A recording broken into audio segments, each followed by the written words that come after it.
উত্তর আফ্রিকার দেশ তিউনিসিয়া ২০২১ সালের ফেসবুকে এক পোস্ট কেন্দ্র করে আলোচনায় দেশটি। সে বছর প্রেসিডেন্ট কাইস সাইয়েদের সমালোচনা করে ফেসবুকে পোস্ট দেন ৫৬ বছর বয়সী সাবের চৌচিহান। এ ঘটনায় চৌচিহানকে মৃত্যুদণ্ড দিয়েছেন তিউনিসিয়া আদালত।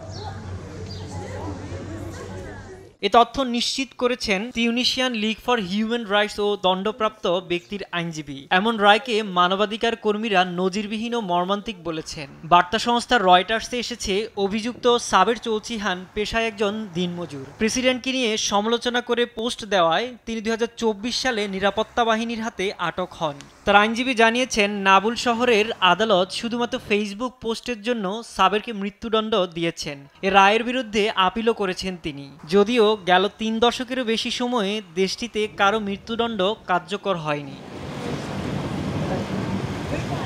এ খবর প্রকাশের পর সামাজিক যোগাযোগ মাধ্যমে অধিকারকর্মী ও তিউনিসিয়ানদের মধ্যে তীব্র সমালোচনা ও ক্ষোভের জন্ম দিয়েছে। অনেকের মতে প্রেসিডেন্টের সমালোচকদের মনে ভয় সৃষ্টি করতেই কঠোর রায় দেওয়া হয়েছে। কেউ কেউ বলছেন, সরকারের এমন অবস্থানে মত প্রকাশের স্বাধীনতা আরও সংকুচিত হবে, বাড়বে অস্থিরতা।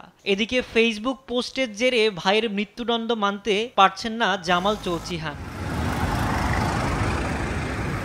২০২১ সালে প্রেসিডেন্ট কায়েস সাইয়েদ ক্ষমতা নিজের হাতে নেওয়ার পর তিউনিসিয়ায় মত প্রকাশের স্বাধীনতার উপর অন্ধকার নেমে আসে। সাইদুজ্জামান, নিউজ ডেস্ক, দেশ টিভি।